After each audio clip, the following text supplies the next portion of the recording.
The research ship Harmony's light shook violently as another plasma blast struck its failing shields. Chief Science Officer Zafira gripped her console with four thin arms, her blue skin pale with fear. Around her, the bridge crew worked desperately at their stations while the ship's captain lay unconscious on the floor, his head bleeding from the last impact. "Shields at 12%, called out Navigator Quinn from his station. His voice cracked with terror. "We cannot take much more of this." Through the main viewing screen, Zephyra could see the massive Kethmar warships closing in. Their dark hulls bristled with weapons, and their red eyes painted the sides of their vessels like bloody tears. The Kethmar were known throughout the galaxy as ruthless conquerors. They took what they wanted and destroyed everything else. "Why did they attack us?" whispered Communications Officer Lyra. "We are just scientists. We carry no weapons." Zephyra knew the answer. The Kethmar did not care about science or peace. They saw the Federation's research ship as another prize to claim. The valuable data about rare minerals they had been collecting would make the Kethmar even richer and more powerful. Another blast rocked the ship. The lights flickered and went out for several seconds. When they came back on, smoke filled the bridge. "Life support failing," reported Engineering Chief Tak. "We have maybe 1 hour of air left." Zephyra made a decision that would change everything. She rushed to the communications console and began typing rapidly. Her fingers moved across the holographic interface as she prepared a wide-range distress signal. "What are you doing?" asked Quinn. "Sending an emergency message to every civilized world in range," Zephyra replied without looking up. "Someone might hear us. Someone might help. The nearest Federation ship is weeks away," Lyra said sadly. "And who else would help us? Most worlds do not even have space travel." Zephyra finished the message and sent it out on all frequencies. The signal would travel in every direction, reaching dozens of star systems. Most would be empty space or dead worlds. But maybe, just maybe, someone would be listening. The message was simple. "This is the Federation research vessel Harmony's Light. We are under attack by Kethmar forces. Our shields are failing. We need immediate assistance. We are located at coordinates 847.3 by 221.9 in the Outer Rim. Please help us." Far away, on a small blue and green world that most galactic maps marked as Death World Avoid Contact, the signal reached a listening post hidden in Earth's moon. The human technician on duty, Sergeant Rodriguez, almost spilled his coffee when the alien transmission came through clearly on the emergency channel. "Holy hell," he muttered, quickly recording the message. He had been monitoring space communications for 5 years and had never heard anything like this. Within minutes, the signal was racing through secure channels to the Terran Defense Force headquarters in Geneva. Admiral Sarah Chen read the translated message 3 times before she believed it. Humanity had known about the galactic community for decades, listening to their communications and learning their languages. But they had never made contact. Earth's reputation as a death world meant that other species feared humans as savage monsters who lived on a planet that would kill most aliens within hours. "Ma'am," said her aide. "Colonel Park, the signal is authentic. We have confirmed the ship's identity and location. They are being attacked by a species called the Kethmar." Chen had studied the intelligence reports about various alien species. The Kethmar were bad news, conquerors who enslaved or killed everyone they met. If they were attacking a peaceful research ship, they were exactly the kind of enemy humanity had been preparing to fight. "How long would it take to reach them?" Chen asked. "The USS Retribution and her escort fleet are currently on patrol near the edge of our space," replied Park. "They could be there in 18 hours if they push. Their engine's hard." Chen did not hesitate. "Send the order. Tell Captain Webb to move out immediately. Maximum burn. And tell him this is a rescue mission, but he should expect a fight." Back on the Harmony's Light, Zephyra watched helplessly as the Kethmar ships moved closer, their weapons charged up for what would probably be the final attack. The ship's shields were almost gone and fires burned in 3 sections of the vessel. "Any response to our distress call?" she asked Lyra. The communications officer shook her head sadly. "Nothing." "I am sorry, Zephyra. No one is coming." But then impossibly Lyra's console beeped. She stared at it in shock. "Wait, I'm receiving a transmission. Someone is responding." The voice that came through the speakers was unlike anything they had ever heard. It was deep and rough, speaking an accented galactic standard that suggested the speaker had learned the language recently. "Federation vessel Harmony's Light. This is Admiral Chen of the Terran Defense Force. We have received your distress call. Help is on the way. Hold your position and try to stay alive for 18 more hours. The bridge crew stared at each other in amazement. Terran Defense Force? No one had ever heard of such an organization. Please identify your species and location, Zephyra managed to say into the communicator. There was a pause. Then the voice replied, "We are humans from Earth, and we are coming to get you out of there." Zephyra felt her blood freeze. Earth was marked in every galactic database as a Class 12 death world.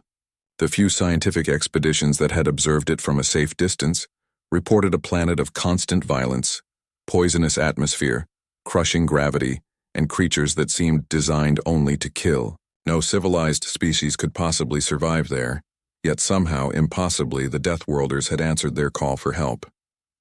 "You do not understand," Zephyra said desperately. "We are surrounded by Kethmar warships. They have weapons that could destroy a dozen ships. It is too dangerous." The human voice came back immediately, and there was something in it that made Zephyra's skin tingle with an emotion she could not identify. "Lady, we did not travel across half the galaxy just to turn around because someone thinks it is too dangerous. We are coming. Just try to stay alive until we get there." As if they had heard the transmission, the Kethmar ships suddenly opened fire with everything they had. The Harmony's light shook like a toy in the hands of an angry child. Sparks flew from every console and the ceiling collapsed in 2 places. "Shields gone," shouted Talk. "Hull breaches on levels 4 and 7. Zephyra closed her eyes and tried to imagine what kind of beings lived on a world so terrible that the entire galaxy avoided it. What sort of creatures could survive where everything was poison and death? And more importantly, what would they do to the Kethmar when they arrived? 18 hours suddenly seemed like both an eternity and no time at all. The last thing she heard before the ship's communication system failed was the human admiral's voice, now speaking to someone else.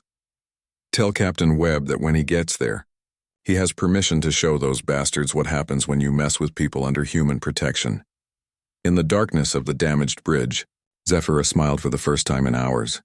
Maybe the Deathworlders really were coming, and maybe, just maybe, the Kethmar had made a very big mistake. Captain Marcus Webb stood on the bridge of the USS Retribution, watching the tactical display with cold eyes. His ship and 2 escort cruisers had been pushing their engines at maximum burn for 17 hours. Now they were finally close enough to see what they were dealing with.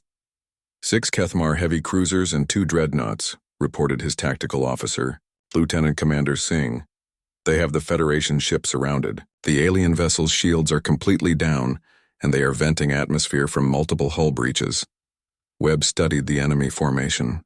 The Kethmar ships were big and heavily armed, but they were arranged in a loose circle around their prey like sharks circling wounded fish. They were not expecting anyone to interrupt their fun. "Time to show them they made a mistake," Webb said quietly. "All ships attack formation Delta. Target the 2 dreadnoughts first. We go in fast and hard." "Sir," said his communications officer, "should we try to contact the Kethmar first? Demand they surrender?" Webb looked at the damaged Federation ship on his screen. He could see bodies floating in space around it. "No. They had their chance to be civilized when they attacked a science vessel. Now they get to meet some Deathworlders." The 3 human ships dropped out of faster-than-light travel right in the middle of the Kethmar formation. Before the alien vessels could react, the Retribution opened fire with every weapon she had. The first Kethmar dreadnought disappeared in a ball of fire and metal. Human weapons did not use the elegant plasma beams favored by most galactic civilizations. Instead, they fired solid projectiles at incredible speeds, backed up by fusion warheads and particle beams that could cut through hull armor like it was paper. "What the hell are those ships?" shouted Kethmar War Captain Vex from his command bridge. He had never seen vessels like these before. They were smaller than his dreadnoughts but moved like fighters, and their weapons hit harder than anything he had ever faced.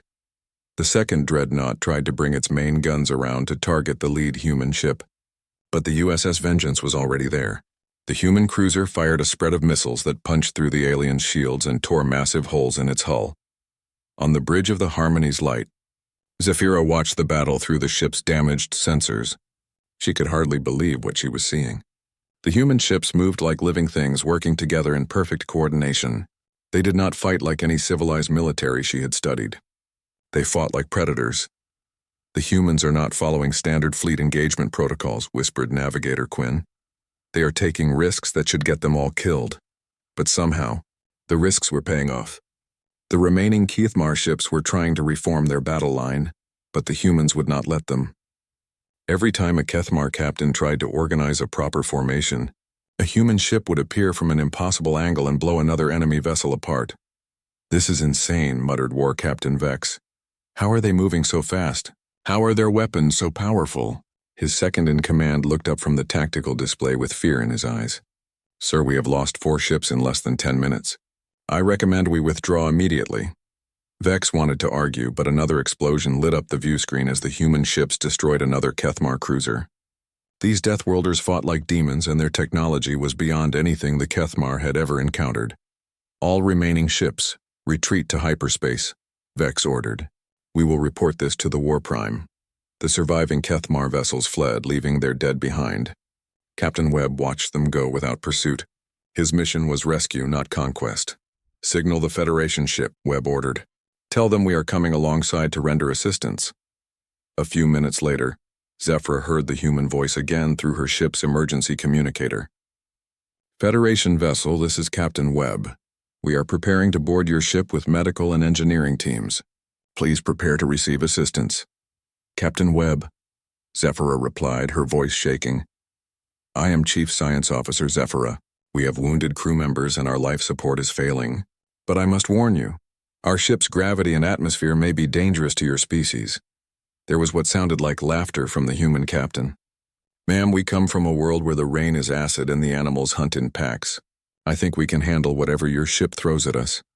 20 minutes later, Zephyra got her first look at actual humans when Captain Webb and his boarding team came through the airlock. She had tried to prepare herself, but nothing could have readied her for the reality of meeting Deathworlders face to face.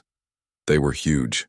Even the smallest human was nearly twice as tall as Zephyra, and they moved in the heavy gravity of her ship like it was nothing. Their faces were hidden behind helmets, but she could see their eyes through the transparent visors, predators' eyes that seemed to take in everything at once. "Where are your wounded?" asked Captain Webb, his voice gentle despite his fearsome appearance. Zephyra led them to the medical bay where Dr. Heals with Light was treating 3 injured crew members. The human medic who accompanied Webb immediately knelt beside the wounded aliens and began unpacking medical supplies. "I am not familiar with your biology," the human medic said calmly, "but these wounds look treatable. Can you tell me about your species' medical needs?" For the next hour, Zephyra watched in amazement as the humans worked to save her crew. They moved efficiently and professionally, showing no sign of fear or disgust when dealing with alien biology completely different from their own. The human engineers worked alongside her own technical staff to repair the ship's life support systems. "Why are you helping us?" Zephyra finally asked Captain Webb as they stood in the repaired bridge. "Your species has no contact with the galactic community. You owe us nothing." Webb removed his helmet, revealing a scarred human face with kind eyes. "Where we come from, when someone calls for help, you answer. It does not matter if they are strangers or if it is dangerous. That is just what decent people do." Zephyra stared at him. Everything she had been taught about Deathworlders was wrong. Yes, they were incredibly dangerous. She had just watched them destroy a Kethmar fleet in minutes. But they were not savage monsters. They were something far more terrifying and wonderful. They were heroes. "The Kethmar will be back," Webb continued. "They do not like losing, and they will want revenge. We need to get your people somewhere safe." "Where?" asked Zephyra. "The nearest Federation base is weeks away, and our ship cannot travel that far with this damage." Captain Webb smiled, and Zephyra saw something in that expression that made her feel safer than she had felt in days. "You are coming home with us, to Earth." Zephyra felt her heart skip a beat. Earth, the legendary death world that no civilized species had ever visited and survived. "Is that safe?" she whispered. Webb's smile widened. "Probably not, but you will be under human protection, and I promise you this. Nothing in this galaxy will hurt you while you are our guests." As the human ships prepared to escort the damaged Harmony's light to Earth, Zephyra realized that first contact between humans and the galactic community was not going to go anything like the diplomatic protocol suggested. These Deathworlders had just declared an unknown group of aliens to be under their protection, and from what she had seen of human firepower, that was a very serious promise. Zephyra's first glimpse of Earth came through the viewport of the human medical ship that had transferred her and the other survivors from the Harmony's light. What she saw made her question everything she thought she knew about Deathworlds. The planet was beautiful. Blue oceans swirled with white clouds, and she could see green and brown continents beneath the atmosphere. It looked like a paradise world, not the hellish wasteland described in galactic databases. "It is lovely," she said to Dr. Sarah Martinez, the human physician who had been taking care of her during the 3-day journey to Earth. Dr. Martinez looked up from her medical scanner and smiled. "Wait until you experience it up close. Then you will understand why the galaxy considers us Deathworlders." The first hint of what she meant came when their shuttle entered Earth's atmosphere. Zephyra felt herself pressed deeper into her chair, as gravity that was nearly twice what her species was used to pulled at her body. Her breathing became labored, and her heart started beating faster. "Do not worry," said Dr. Martinez, attaching a small device to Zephyra's arm. "This will help regulate your blood pressure and heart rate. The gravity here is heavy for most galactic species." "How heavy?" gasped Navigation Officer Quinn from the seat next to her. "About 1.8 times standard galactic gravity," Martinez replied casually, as if discussing the weather. "Humans evolved in this environment, so it feels normal to us. For you, it will be like carrying another person on your back all the time." The shuttle landed at what the humans called Geneva Spaceport, a massive facility that looked more like a military base than a civilian landing area. As they walked slowly down the ramp, Zephyra got her first breath of Earth's atmosphere through the breathing mask Dr. Martinez had given her. It was poison. The air contained over 20% oxygen, a highly corrosive gas that would burn the lungs of most galactic species. Worse, she could smell chemicals and compounds that her nose identified as potentially toxic. The air itself was trying to kill her. "Welcome to Earth," said Admiral Chen, who had come to greet them personally. The human leader looked older than Captain Webb, with gray hair and lines around her eyes, but she moved with the same predatory grace that Zephyra had noticed in all humans. "Thank you for rescuing us," Zephyra managed to say through her breathing mask. "Though I confess your world is somewhat more challenging than I expected," Admiral Chen laughed. "You have not seen anything yet. Come, we have prepared quarters for you that should be more comfortable." The journey to their accommodations was an education in human engineering. The transport vehicle moved smoothly along roads that stretched as far as the eye could see, past buildings that reached impossibly high into the sky. Everything was built on a massive scale, designed for beings who were larger and stronger than most galactic species. But it was the casual conversation between Admiral Chen and Dr. Martinez that truly opened Zephyra's eyes to what kind of world this was. "How are the weather reports looking?" asked the Admiral. "Pretty normal for this time of year," Martinez replied. "There is a Category 3 hurricane hitting the eastern coast, but it should weaken to a tropical storm by tomorrow. The earthquake swarms in California have settled down to just minor tremors. Oh, and there was a small volcanic eruption in Iceland, but nothing that will affect air travel." Zephyra stared at them. They were discussing natural disasters that would evacuate entire planets in the galactic community, as if they were minor inconveniences. Their quarters turned out to be in a building that humans called a hospital, though it was larger than most Federation research stations. The rooms had been specially modified with life support systems to provide breathable atmosphere and adjustable gravity fields. "We studied your species' biological needs from the medical data Dr. Martinez collected," explained the human engineer who showed them around. "The gravity can be reduced to about 1.2 times your standard, and the atmosphere is filtered to remove the excess oxygen. It is not perfect, but it should be comfortable." Over the following days, Zephyra and her crew learned more about Earth and its inhabitants. What they discovered was both terrifying and amazing. Humans had evolved on a world that was actively trying to kill them every day. The weather included storms that could level cities, earthquakes that could crack continents, and temperature variations that ranged from freezing to boiling. The native life forms were nightmarish, creatures with claws and fangs and venom, predators that hunted in packs, and plants that could strangle or poison anything that touched them. Yet humans had not just survived in this environment. They had thrived. "Your species conquered this world?" asked Zephyra during one of her daily conversations with Dr. Martinez. "Conquered is not the right word," the human doctor replied thoughtfully. We learned to work with it, to adapt. Every challenge this planet threw at us made us stronger and smarter. Zephyra was beginning to understand why humans were so different from other galactic species. Most civilizations developed on worlds that were relatively peaceful and safe. When they encountered problems, they used technology to avoid or eliminate the threats. Humans had learned to face problems head-on. When their world tried to kill them, they had become harder to kill. When predators hunted them, they had become better hunters. When disasters struck, they had become better at surviving disasters. That is why you answered our distress call, she realized suddenly. On your world, if someone is in trouble, you help them or they die. There is no time to debate or consider the political implications. Dr. Martinez nodded. When someone needs help, you help them. Everything else comes later. It was during her second week on Earth that Zephyra learned just how seriously humans took that philosophy. She was in the hospital's observation deck looking out at the human city beyond, when Admiral Chen joined her. "How are you adjusting to our world?" the Admiral asked. "It is fascinating and terrifying in equal measure," Zephyra replied honestly. "I am beginning to understand why the galactic community fears your species. Do we seem monstrous to you?" Zephyra considered the question carefully. "No, you seem dangerous, certainly.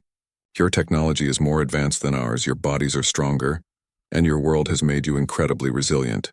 But you are not monsters. You are something else entirely. What are we then?" "You are guardians," Zephyra said slowly, working out the idea as she spoke.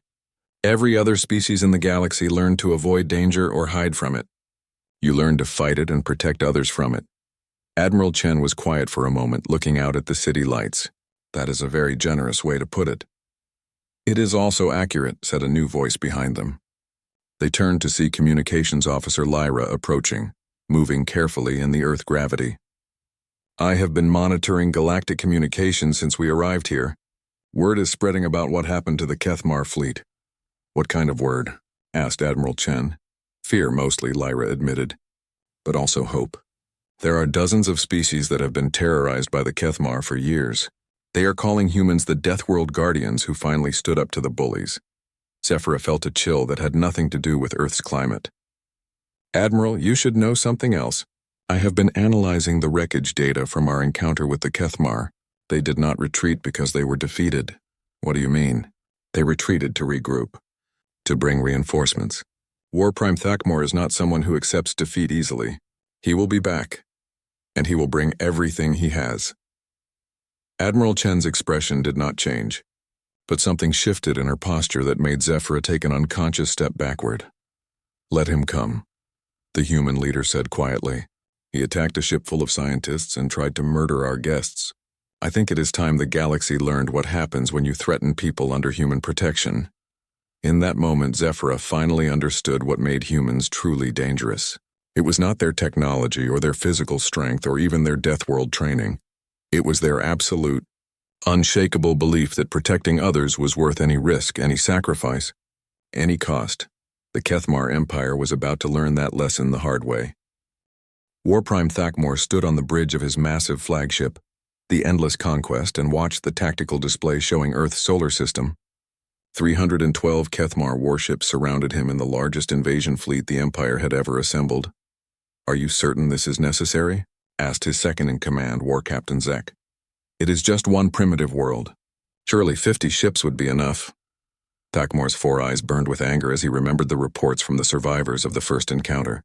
"These primitives destroyed 6 of our best ships in less than 15 minutes. They move like nothing we have ever seen, and their weapons are beyond our understanding. We will take no chances." The War Prime had spent weeks gathering intelligence about Earth and its inhabitants. What he learned had only convinced him that the entire human species needed to be eliminated before they became a real threat to the Empire. The humans came from a world that should have been uninhabitable. Their technology was crude by galactic standards, but somehow more effective than anything the Kethmar possessed. Worst of all, they had a disturbing habit of helping other species for no apparent reason. "Compassion is a weakness," Thakmor muttered to himself, "and weakness will be their downfall." On Earth, the humans had not been idle since the first attack. Admiral Chen stood in the primary command center, buried deep beneath the Swiss mountains, watching status reports flow in from across the solar system. "All defense platforms report ready," said General Morrison, commander of Earth's orbital defenses. The asteroid belt mining stations have been converted to weapons platforms. Luna Base has deployed its hidden missile batteries, and the colony ships are in position. Colony ships? Asked Zephyra, who had been invited to observe the human preparations. During her month on Earth, she had become something like an unofficial ambassador between her people and humanity. Every ship we built to colonize other worlds was designed to serve as a warship if necessary, explained Admiral Chen. We always knew that if we encountered hostile aliens, our entire civilization might depend on our ability to fight. Through the command center's massive viewing screens, Zephyra could see the preparations taking place throughout Earth's solar system. What she saw defied everything she thought she knew about human technology and military planning. The asteroid belt between Mars and Jupiter had been turned into a fortress. Mining stations that she had assumed were simple industrial facilities revealed hidden weapon systems that could destroy battleships. Automated defense drones swarmed between the asteroids like mechanical insects, ready to attack anything that did not belong. "How long have you been preparing for this?" she asked in wonder. "Since we first started listening to galactic communications and learned about species like the Kethmar," replied Admiral Chen. "We knew that sooner or later, someone would decide that humanity needed to be conquered or eliminated. We wanted to be ready." The human preparations went far beyond anything Zephyra had imagined possible. Every planet and moon in the system had been fortified. Space stations that appeared to be research facilities or trading posts were actually disguised weapons platforms. Even the sun itself had been ringed with solar collection arrays that could focus starfire into planet-killing beams. "This is insane," whispered Navigation Officer Quinn, who was watching the displays alongside her. "They have turned their entire solar system into a weapon." "Not a weapon," corrected Admiral Chen, "a shield. Everything you see here exists to protect Earth and anyone under our protection." First sign of the Kethmar invasion came when long-range sensors detected the enemy fleet dropping out of hyperspace at the edge of the solar system. War Prime Thakmor had positioned his ships in a classic invasion formation, with heavy dreadnoughts in the center and fast cruisers spreading out to attack from multiple angles.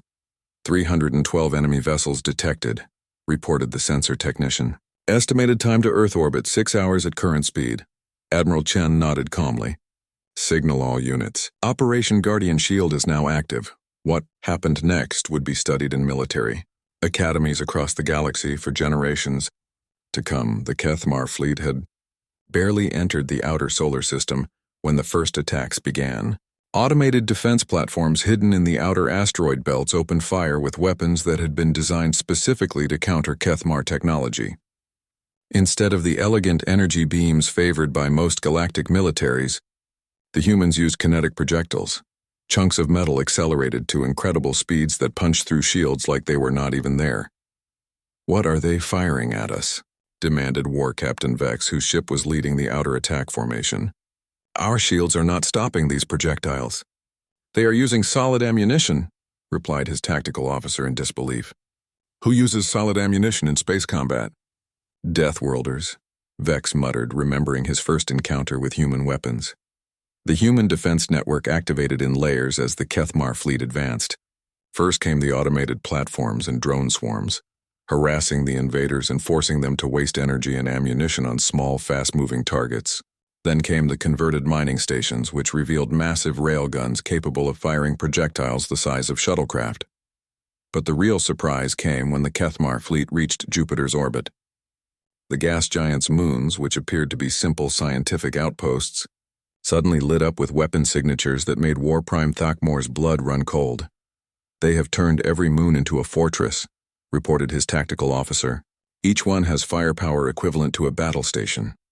The battle raged across multiple planets as the Kethmar fleet tried to fight its way toward Earth. Every moon, every asteroid, every space station revealed hidden weapons and defenses that the humans had been building in secret for decades. On the bridge of the human cruiser Defiance, Captain Lisa Park watched the tactical display with grim satisfaction. Her ship was part of the human fleet that was engaging the Kethmar forces near Mars. "Enemy dreadnought closing on our position," reported her tactical officer. "He had outguns us 3-1. "Then we will have to be smarter than it is," Park replied. "Full power to engines. Ramming speed." "Captain?" asked her first officer in shock. "You heard me. These bastards want to hurt our guests and threaten our world. Show them what humans do to bullies. The Defiance accelerated directly toward the massive Kethmar dreadnought, her weapons firing continuously. At the last second, she rolled to avoid the collision and fired a spread of nuclear torpedoes directly into the enemy ship's engine section. Across the solar system, similar scenes played out as human ships engaged Kethmar forces with tactics that seemed insane to any rational military mind. Humans rammed enemy ships with their own vessels. They used fusion bombs as close-range weapons. They turned cargo haulers into improvised missiles. These Deathworlders are completely mad, War Captain Zek reported to War Prime Thakmor. They are using tactics that should result in their own destruction, but somehow they keep winning. Thakmor watched his invasion fleet being torn apart by an enemy that refused to follow any conventional rules of warfare. The humans fought like the apex predators they were, using every tool and weapon available to them regardless of the risk to themselves. "Sir," called out his communications officer, "we are receiving a transmission from the human fleet." Admiral Chen's voice came through the speakers, calm and professional, despite the massive battle raging around them. "War Prime Thakmor, this is Admiral Chen of the Terran Defense Force. You have one opportunity to withdraw your forces and leave this system. If you continue this attack, we will consider it an act of war against humanity and respond accordingly." Thakmor laughed bitterly. "Respond accordingly? You primitive Deathworlders are already throwing everything you have at us." There was a pause. Then Admiral Chen's voice came back, and there was something in her tone that made every Kethmar on the bridge feel a sudden chill of fear. "War Prime, what you have seen so far is just our home defense network. You have not yet met the Terran Defense Force." As if summoned by her words, new contacts appeared on the tactical display. Human warships dropped out of hyperspace all around the Kethmar fleet, ships that were larger and more heavily armed than anything the invaders had encountered so far. Zephyra, watching from Earth's command center, felt her heart skip a beat. "How many ships do you have?" Admiral Chen smiled grimly. "Every human colony, every research station, every mining operation has its own defense fleet. When Earth calls for help, they all answer. The real battle was about to begin." The space around Earth turned into a graveyard of burning ships as the final phase of the battle began. War Prime Thakmor watched his invasion fleet dissolve under the relentless assault of human forces that seemed to appear from nowhere. "How many ships do they have?" He roared at his tactical officer, who was struggling to keep track of the new contacts appearing on their sensors. "Unknown, sir. They keep arriving from different directions. Some appear to be colony ships, others look like cargo vessels, but they are all armed like warships." What the Kethmar were seeing was the true nature of human space expansion. Every ship that left Earth was built with hidden weapons and armor. Every colony was established with defense in mind. Every trade route was protected by vessels that could transform from peaceful merchants to deadly fighters in minutes. On the bridge of the human flagship Terra's Wrath, Admiral Chen coordinated the defense with cold efficiency. Around her, holographic displays showed the battle from dozens of different angles as human forces closed in on the remaining Kethmar ships. "Status report," she ordered. "Enemy fleet is down to 137 operational vessels," reported her tactical officer. "Our losses are minimal. 18 ships destroyed, 43 damaged but still fighting capable." Zephyra, who had been given permission to observe the final battle, could hardly believe what she was seeing. The humans had turned what should have been a devastating invasion into a one-sided slaughter. But more than their military superiority, what amazed her was their coordination. Every human ship, from the massive dreadnoughts to the smallest fighters, worked together like parts of a single organism. They covered each other's weaknesses, shared targeting data, and moved in formations that maximized their effectiveness while minimizing their casualties. "You fight like a pack," she observed. Admiral Chen nodded. "On Earth, pack hunters are the most successful predators. We learned that lesson well." The turning point came when War Prime Thakmor made his final desperate gambit. Realizing that his fleet was doomed, he ordered his remaining ships to concentrate their fire on Earth itself. If he could not conquer the Death World, he would at least ensure that no one else could benefit from its protection. "All ships, target the planet," he commanded. "If we cannot have it, we will make sure no one can." But the humans had been expecting this move. As the Kethmar ships turned toward Earth, They found themselves flying into the most concentrated defensive fire in galactic history. The planet's orbital platforms opened up with everything they had, while the human fleet closed in from behind like the jaws of a trap. "Sir," said War Captain Zek, his voice shaking with fear, "we are being targeted by over 300 weapon systems. Our shields cannot withstand this level of firepower." Thakmor watched his flagship's shields fluctuate under the massive barrage. Around him, the last of his fleet was being systematically destroyed by weapons that seemed designed to punch through any defense the Kethmar could mount. "Signal the human fleet," he said finally. Request terms for surrender." But Admiral Chen's response was not what he expected. "War Prime Thakmor, there will be no surrender. You attacked civilians under human protection. You invaded our system with the intent to commit genocide. There are consequences for such actions." Through the static of his failing communication system, Thakmor heard something that chilled him to his very core. The human admiral's voice had changed. Gone was the professional military tone. What came through now was the voice of an apex predator that had decided its prey needed to be eliminated. "You want to see what Deathworlders are really capable of? You want to understand why the galaxy fears us? Let me show you." What followed was not a battle. It was an execution.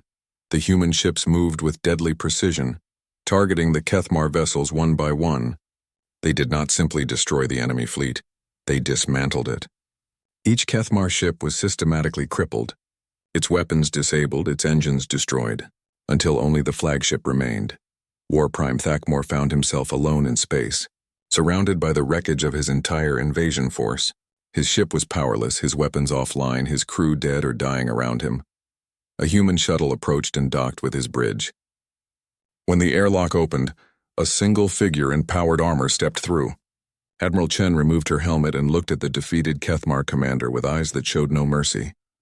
"You wanted to meet the Deathworlders," she said quietly. "Congratulations. You succeeded."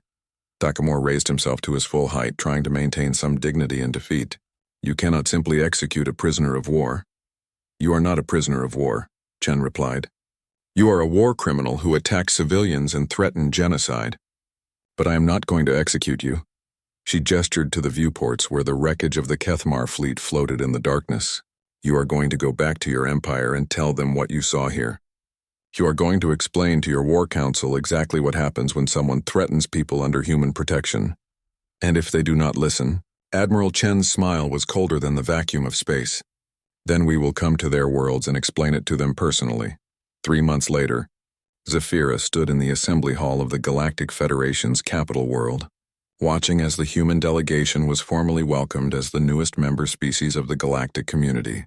The vote had been unanimous. No one wanted to risk being on the wrong side of the beings who had destroyed the largest invasion fleet in recorded history.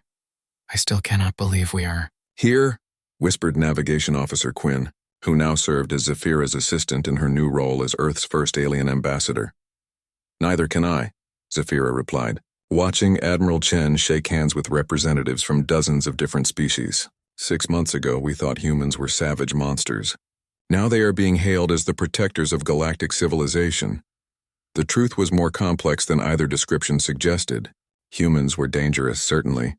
Their technology was devastating, and their willingness to use violence in defense of others was absolute. But they were also the first species in galactic history to consistently put the welfare of others above their own interests. "Ambassador Zephyra," said a familiar voice behind her. She turned to see Captain Webb approaching, now wearing the dress uniform of a Terran Defense Force admiral. "Congratulations on your promotion," she said warmly. "Though I suppose you will miss field command." Webb grinned. "Do not worry about that. The Terran Defense Force is expanding rapidly. We have received over 200 requests for protection from species that have been threatened by various aggressive empires. It seems that word has gotten out about what happens when you attack someone under human protection. And you are going to honor all those requests?" "Of course. That is what we do." Zephyra looked around the assembly hall, where representatives from hundreds of worlds were talking excitedly about trade agreements and mutual defense pacts with humanity.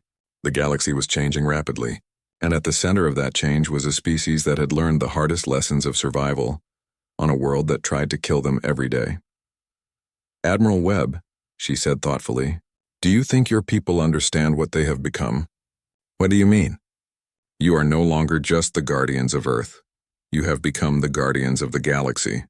Every species that calls for help will expect humans to answer, no matter the cost or danger. Webb considered this for a moment, then nodded. I suppose that is true. But you know what? I cannot think of a better purpose for humanity than protecting those who cannot protect themselves. As the formal ceremony continued, Zephyra reflected on how much had changed since that desperate day when the Harmony's light had sent out its distress call. The galaxy had gained a new protector, but more than that, it had gained something that had been missing for too long: hope. Somewhere in the darkness between the stars, there were beings who would answer when someone called for help. They came from a world that had taught them the value of life through constant proximity to death. They had learned strength through struggle and compassion through survival. They were Deathworlders, and they had chosen to use their terrible gifts to make the galaxy a safer place for everyone. The Kethmar Empire, meanwhile, had retreated to their home systems and begun the long process of rebuilding their shattered fleets. But War Prime Thakmor's report had made one thing very clear to every member of their war council: humanity was not to be threatened, challenged, or even approached without extreme caution. After all, when someone called for help, the Deathworlders answered with firepower, and they always answered.